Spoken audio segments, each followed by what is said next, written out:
welcome to True North Insight. I'm Jill Davey. Let me just fix this recording. Speaker view.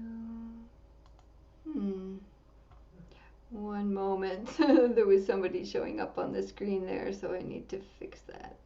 Okay. Right. I think it's okay now.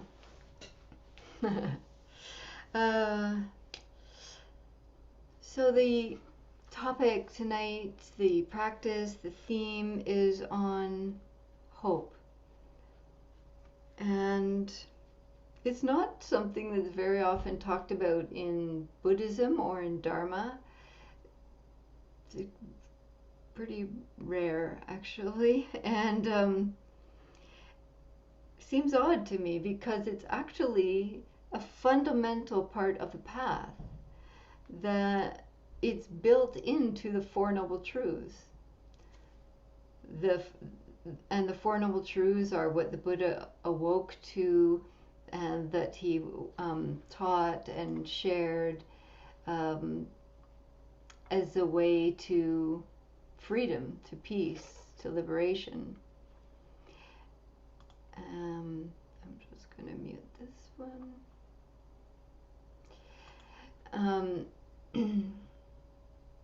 So in the Four Noble Truths, they can be summarized. It's of course a whole large teaching, but in short, the understanding that there is suffering, there is pain in this world, there is stress. It's part of this human experience, as well as joy, as well as beauty, as well as love and compassion.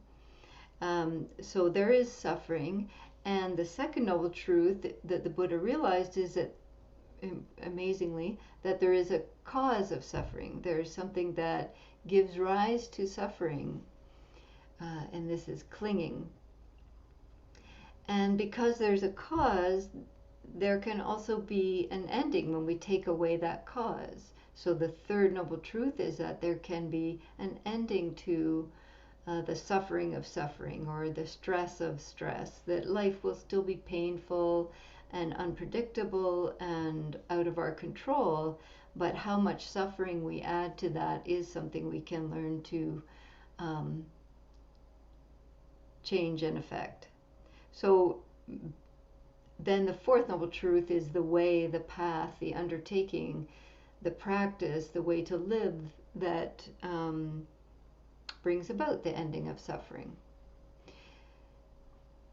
So inherent, built into those Four Noble Truths is hope. To my mind and heart is like, oh, it's possible. It's right there in the Four Noble Truths that it's possible. There's hope for a different way of being in the world. That's extremely hopeful. And so tonight I'm going to distinguish between two different kinds of hope, as you may have surmised, those of you that have been pondering what's coming. So on the one hand is something that I'll call ordinary hope. The what we usually think of as hope, and this is hope that is placed on, has these certain characteristics: uncertain, imagined, and uncontrollable future outcomes. Right? This is what we usually think of as hope. It's uncertain, it's imagined, I hope it goes this way, I'd like it to go this way, and it's uncontrollable. These are infinite variables beyond our control. And so therefore, inherent in that kind of ordinary hope, it's already tinged with fear. That hope is already bound up with fear, because we know we can't control that outcome. So that type of hope and wish and wishful thinking is always like, you're kind of holding your breath a little bit, like, I hope it works out this way, but there's a good chance it won't. And so this kind of hope is also called, different names like attachment hope, right? Because there's an attachment to this outcome, or egoic hope. It's a hope that's attached to me and mine and how I want things to be. And this hope is based on craving. It's based on clinging, which we just were talking about is the cause of suffering. And we could say, well, I'm not really clinging to that hope. It's just a wish. I hope it goes this way. But maybe if you look closely at it, there is some attachment to it often.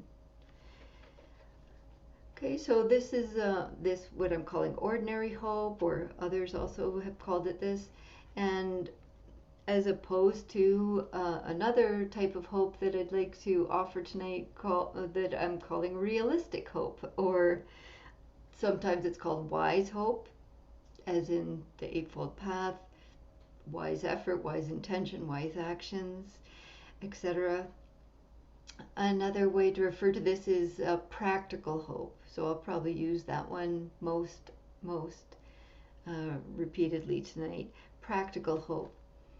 And this type of hope is based on reality and is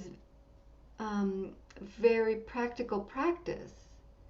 So it's practical. It's based on the practice. It's based on the path, the way to the ending of suffering. And so we can see that if this ordinary hope is based on our attachment to wishes or outcomes that are beyond our control, and we want to cultivate this practical hope that I'm suggesting, then we could begin to look at what is in our control. If regular hope is, we recognize it's some future outcome that we do not have control over, then to cultivate this hope as a practice, a practical path, we could look at what is in our control. And as you may know, what is in our control is the present moment awareness, cultivating present moment awareness, and how we are relating to what is showing up in the present moment. How we relate to it in that meeting of present moment, and how we respond to it. Our response to whatever is showing up is what conditions the next moment. This is called karma, or kama in Pali, the language of teachings were first written in. Kama, K-A-M-M-A, which has become karma in Sanskrit. And so kama is the present moment unfold. The present moment is like this, always changing, different for everybody, infinite variables. Here is this present moment. It has been conditioned by infinite factors that gave rise to this moment. How we respond to this moment conditions the next moment. Conditions it, affects it.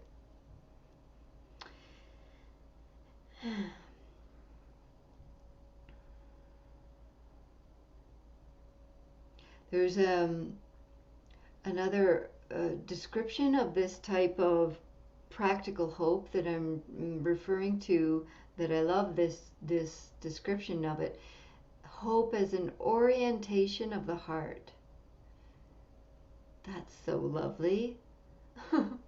An orientation of the heart. That just makes so much sense to me. The other kind of hope, do you notice, for you, maybe it's not this way for you, but maybe it is it feels like it's in the mind, all these thoughts of how I wish it would be and what I want and how I want me to be, and infinite factors. Is still very thought oriented. And this practical hope as an orientation of the heart feels very different to me. It's and I'll say more about that. Yeah. So this hope is it's like love and compassion, um, in that it's bigger and more inclusive and non-discriminatory than we can imagine. This hope, similarly to love and compassion, is this orientation of the heart that is completely open to and including the 10,000 joys and the 10,000 sorrows that are part of life, called the vicissitudes. And it can open to these with equanimity and the intention of being kind and skillful and compassionate and connected and healing and all of these beautiful qualities.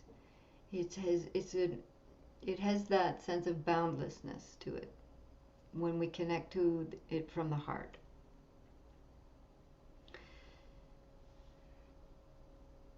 As you all very well know and are directly experiencing every day, this pandemic has exposed and exacerbated, made worse, the reality of systemic inequalities.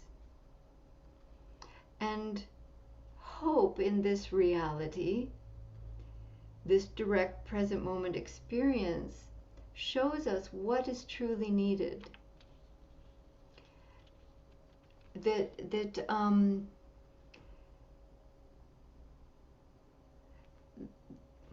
The way what we see now is being revealed, discovered, uncovered from the veil of privilege. And we're seeing through the pandemic who is really being oppressed and not served, and who is benefiting and getting wealthier, and all of these things is being really highlighted, stripped bare, and shown. And sometimes we can feel overwhelmed by that. And this type of hope that we're going to be cultivating tonight is a direct response to that reality. It's a way to show up. It's a way to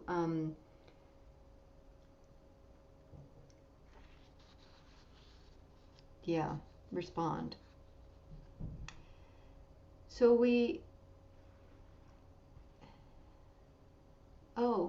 so someone is just mentioning that they can't hear me. Is anybody else? Could you give me a sign if you can hear me? You can, yeah. So some can hear and some can't. It is being recorded, so if you're, thank you. Yeah, so other folks can hear. It might be something in your settings, or if you have headphones on, that might change it. Or you might have to catch it after on the recording. Sorry about that.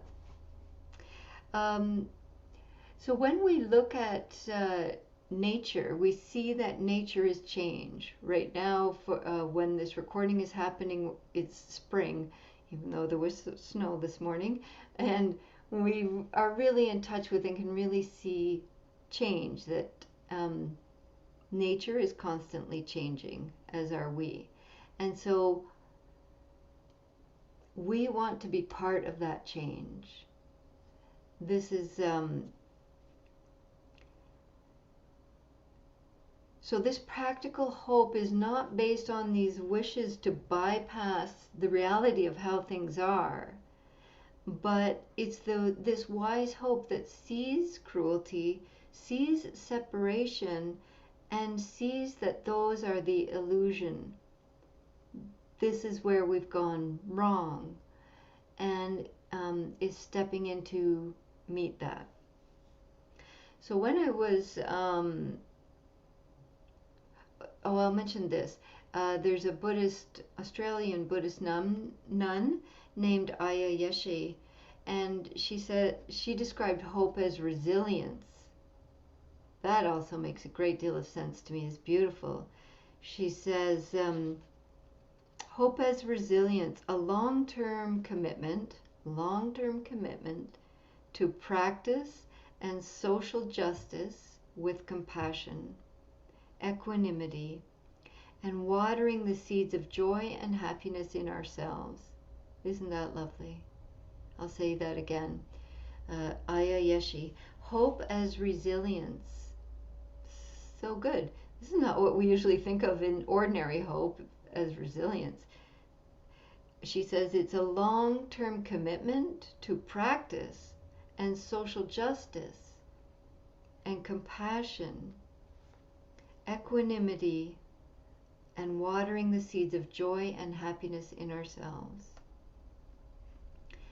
And we were, before this recording in the Zoom group, we were sharing some of these things of joy and happiness that touch us and gives us hope. And some of these things are seeing our interconnectedness and compassion when people offer random acts of kindness and generosity. When we see nature itself and its resilience and its nature to change, beauty,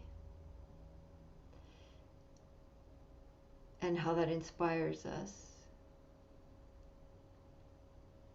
tenderness and care of birds feeding each other, of humans helping each other, of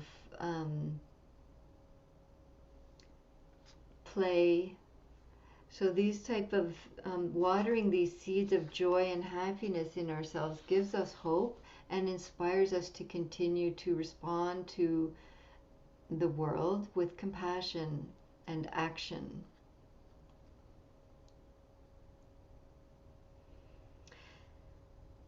And then this is from Thomas Merton, who is a Catholic mystic, he said, in the end, it is the reality of personal relationship that saves everything. So good. The reality of personal relationship that saves everything. Yes. So when I was reflecting on hope and working on this talk, this acronym arose. And I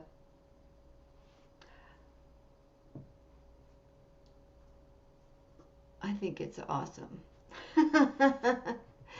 So it goes like this. H is for here. I'm going to describe these and we're going to practice it. The O is for open. P is for potential. And E is for engaged. So here, open, potential, and engaged. This is an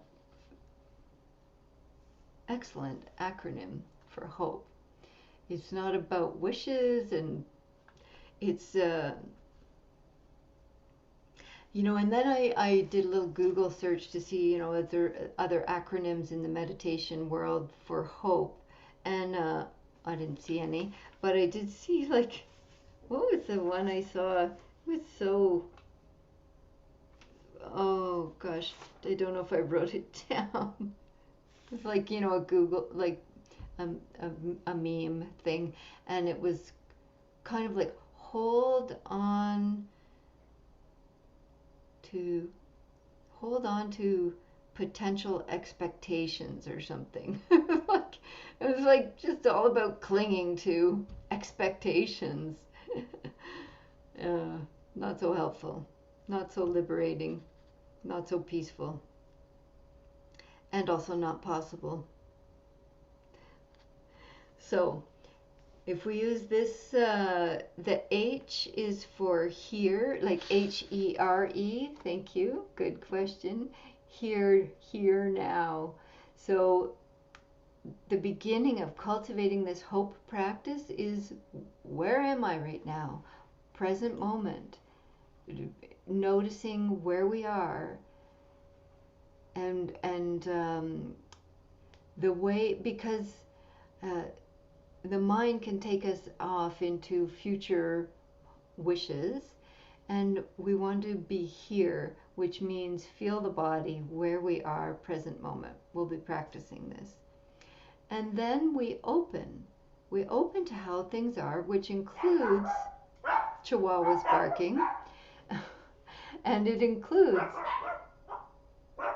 they get the dogs, it includes the 10,000 joys and the 10,000 sorrows.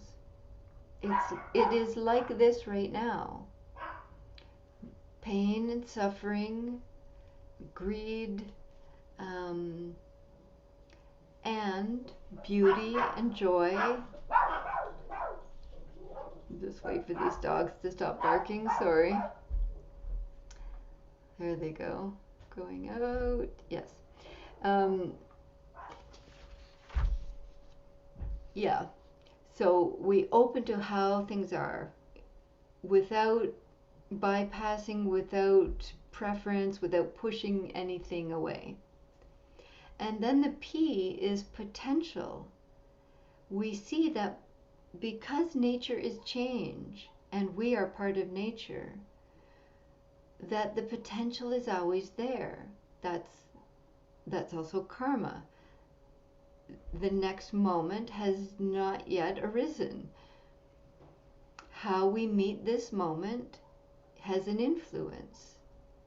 So that potential is always there to affect the outcome. And some of us were speaking about that in the beginning when we were sharing what gives us hope, is seeing how people are responding to each other, and the activism that's happening. And yeah, so that's certainly a direct experience of that potential. And then the E is engaged. And so it's not that we're just floating wishes. Our thoughts, actions, and speech all have an effect for ourselves and for each other in the world. So if to really cultivate hope, we need to get in the game. We're part of what creates hope for all of us. It's not just some wishes. And it's how are we engaging with what's needed, and how are we responding? Yes. Okay. I think that's all. So we're going to practice now, and use this, this is a daily life practice, this way of hope, here, open, potential, engaged. But it can also be a meditative practice, which is what we're going to do now. And I'll be starting by reading a poem as well as part of the meditation, and then we'll go into the practice. And I'll be sharing the poem down below in the YouTube, and I will also put it in the chat here for folks that are on the Zoom call. And the poem is simply called Hope, which is nice, easy to remember. And from, some of you already know, Rosemary Watola Dromer. So I've put that in the chat here, and I'll put the link to that for those who wish to go directly to her site and to purchase her books. There you go. All right. So please get yourself comfortable for your practice now. If you would like to have a shawl for some warmth, or dim your lights, or turn away from the screen, whatever you need. So you could lay down to practice, no problem. You can turn off the screen and just have the sounds.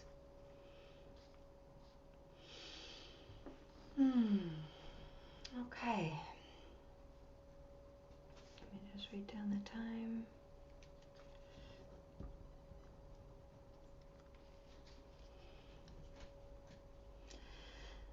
So finding a posture that supports ease and wakefulness. Ease and wakefulness. So for some you might need to lay down and if you're very tired, you might want to raise up your forearm so that it will fall if you're falling asleep, and you can come back to beginning again.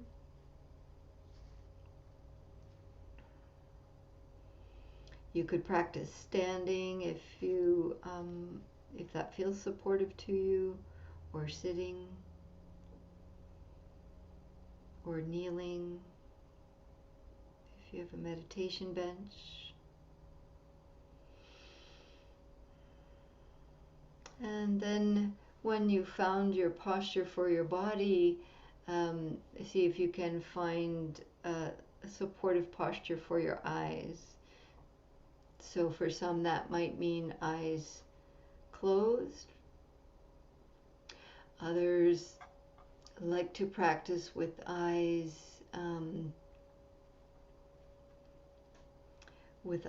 resting.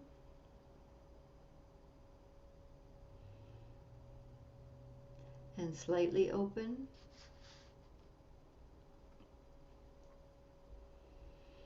And also it's okay to practice with your eyes open. If your system feels quite activated, and you might find it helpful to look out a window or look at a piece of art or just rest your eyes on the wall.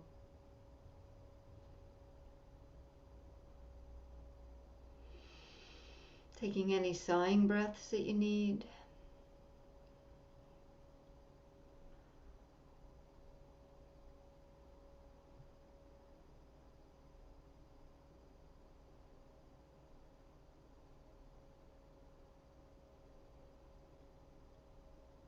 And seeing if there's some ease and peace that can come into your expression.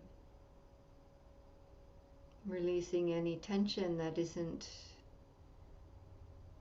needed or isn't helpful right now.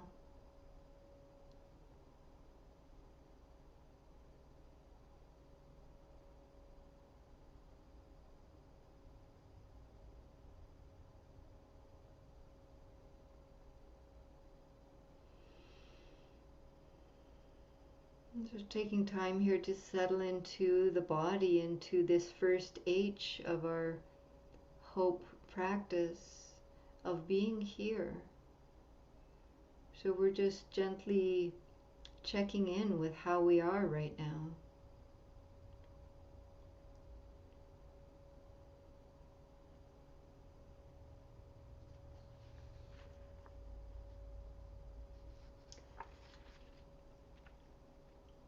This poem from Rosemary Watola Tromer called Hope. Hope has holes in its pockets. It leaves little crumb trails so that we, when anxious, can follow it. Hope's secret, it doesn't know the destination. It knows only that all roads begin with one foot in front of the other.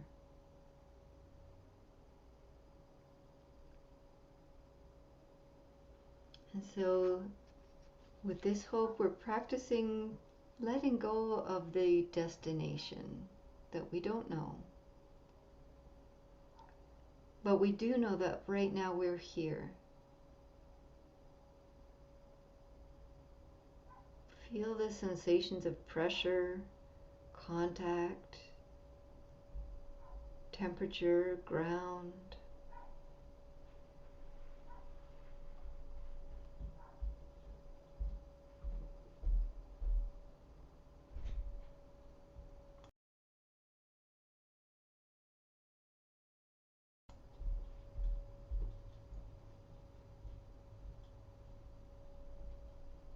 If your mind feels very restless tonight, you can use a little more of an anchor to Just take a few gentle notes to yourself. Here now. Here now.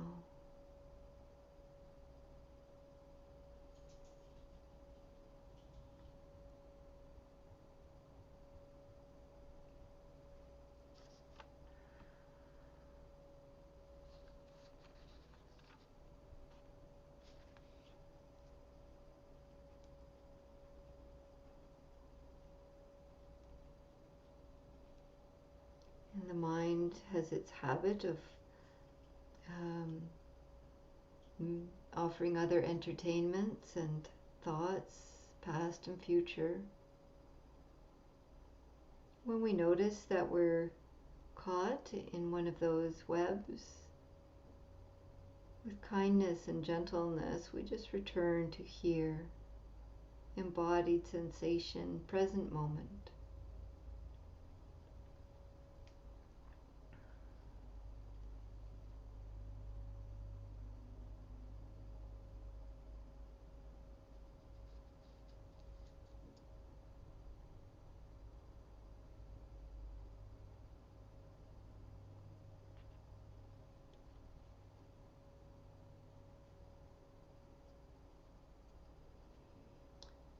Now we begin to bring in this second letter of the H.O.P.E practice, the O, to open, opening to how things are.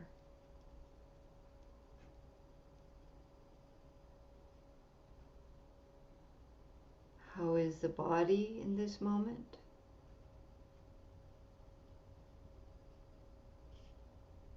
How's the heart and mind?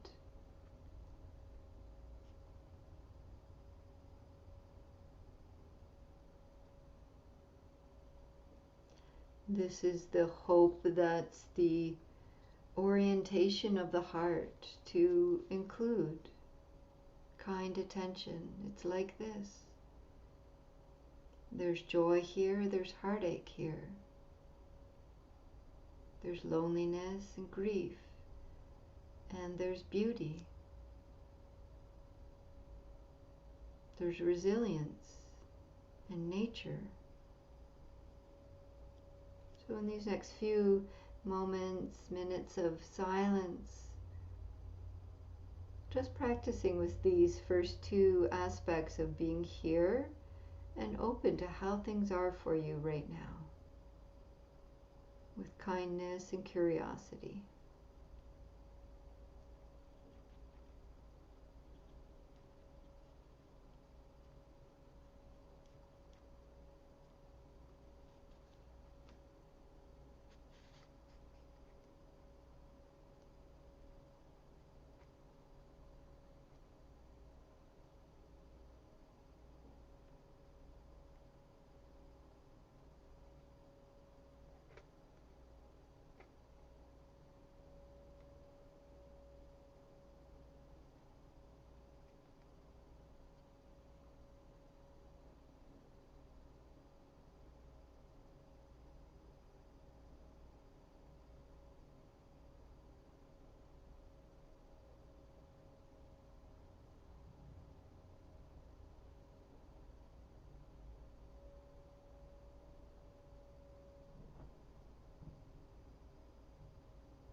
So whatever is showing up for you can just be gently known as, it's like this right now.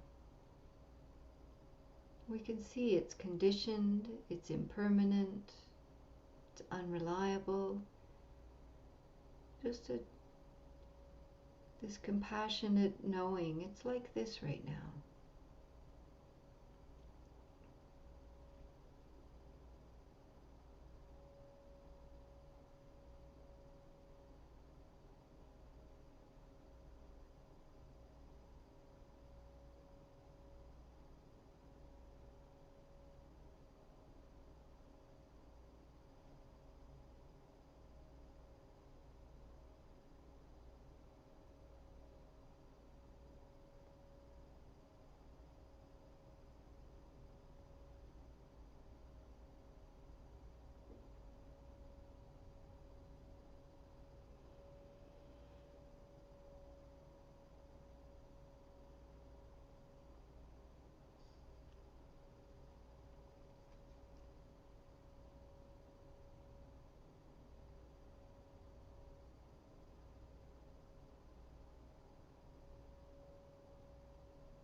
with this present moment open attention, we can begin to experience this third letter of potential in hope.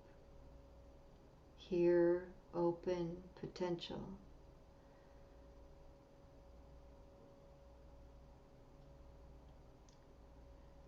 We see that everything is of the nature to arise and pass.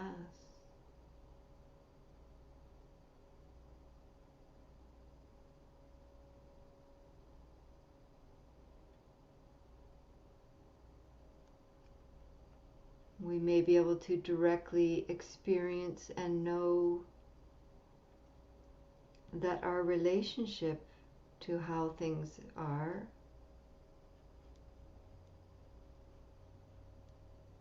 has an effect on it. When we're meeting how it is with kindness, spaciousness, curiosity,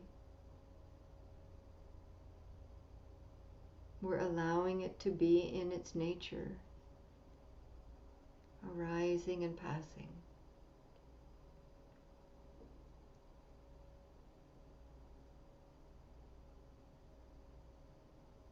You can directly experience this present moment. Breath is coming and going, sounds, sensations, thoughts, emotions.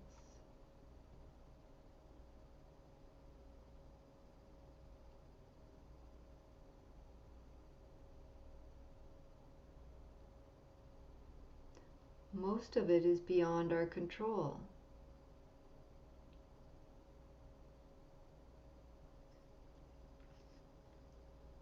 Our relationship to however it is what is in our wheelhouse, in our capacity to affect.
So here in this embodied present moment,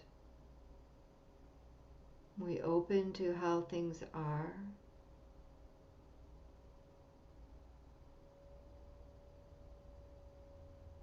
And we see the potential that is here in this nature of constantly changing conditions. There's hope there, possibility.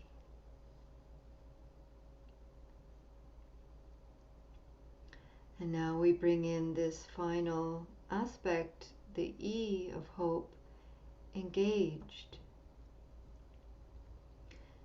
So tonight we'll bring in some reflection and recollection, recalling again what we began with. What gives you hope? Allow yourself to remember or be inspired by what we heard of each other's hopes, what gives us hope, recalling things that you may have shared or reflected on, small acts of kindness, random acts of beauty, nature, activism, the resilience of nature, the resilience of hope, new beginnings, spring of every moment actually.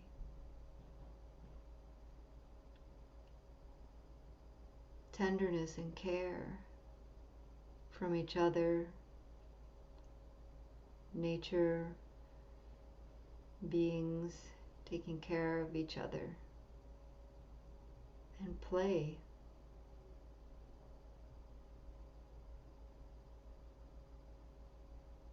Allow these to just keep floating through your awareness, different images or felt experiences of beauty and joy, happiness.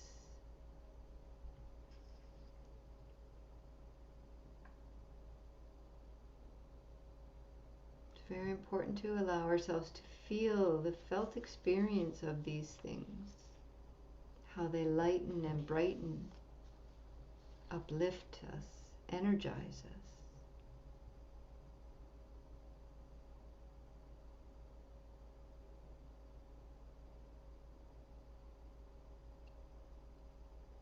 An orientation of the heart.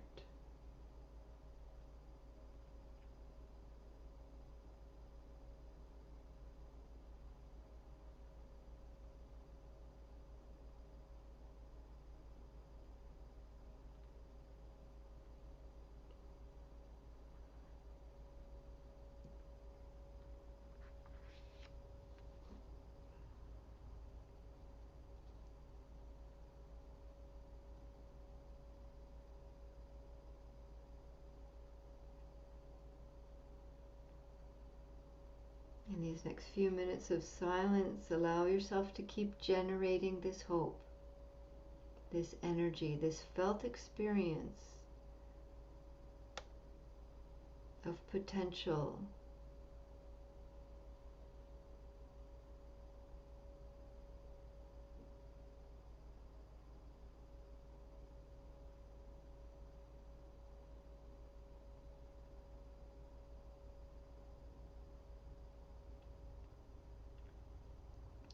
And seeing if we can connect with the felt experience of its boundless nature. Hope, not discriminating hope.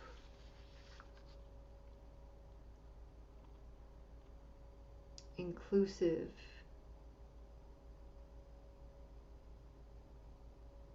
Bigger than we can imagine. So the felt experience can be wide and bright and light, interconnected.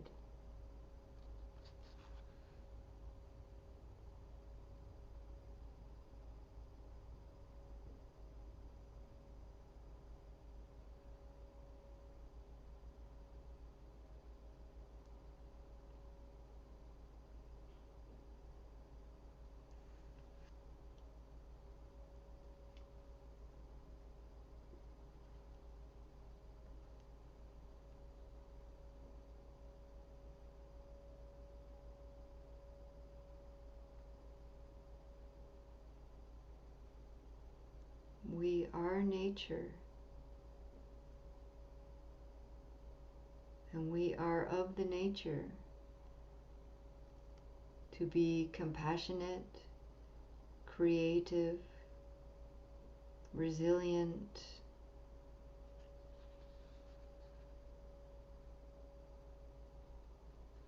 so the last part of this practice is to cultivate and direct this felt experience of engaging with what gives you hope, and allow that to bring the aspiration, we aspire to act in this way, to be agents of love, care, wisdom,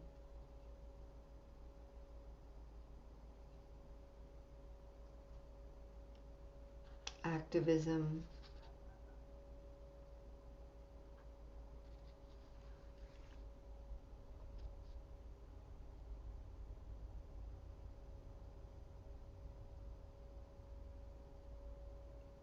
So you might find it naturally arises, or you could reflect on perhaps there's an act of hope that you could take this week, setting your intention,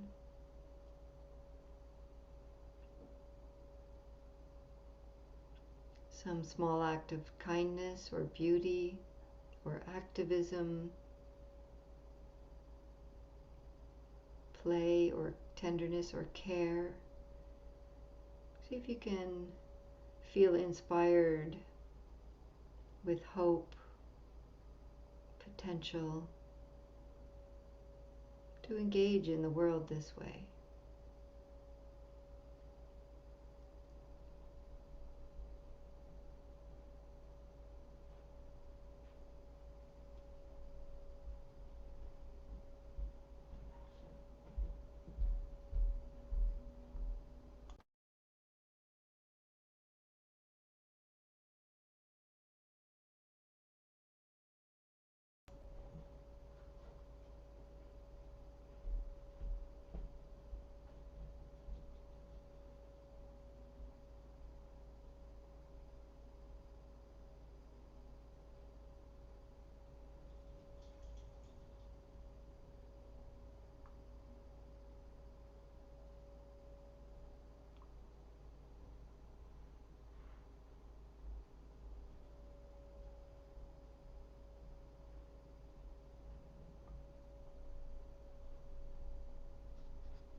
Hope has holes in its pockets.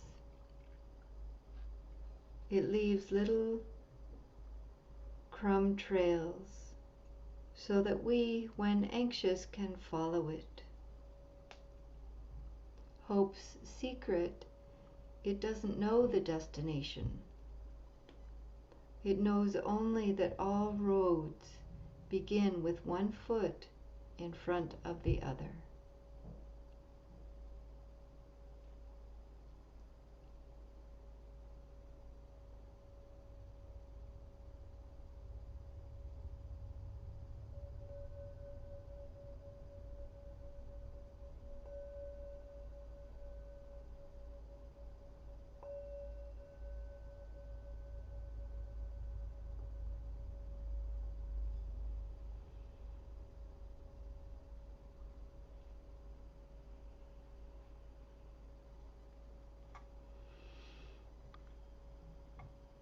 And gently ending the practice in the way that is meaningful for you.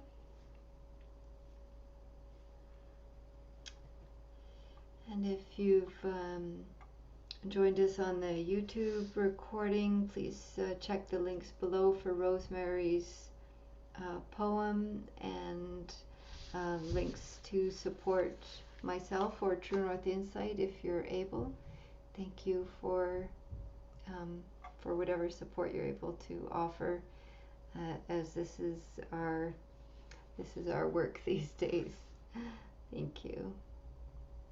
Not our work, it's our Dharma. Thank you.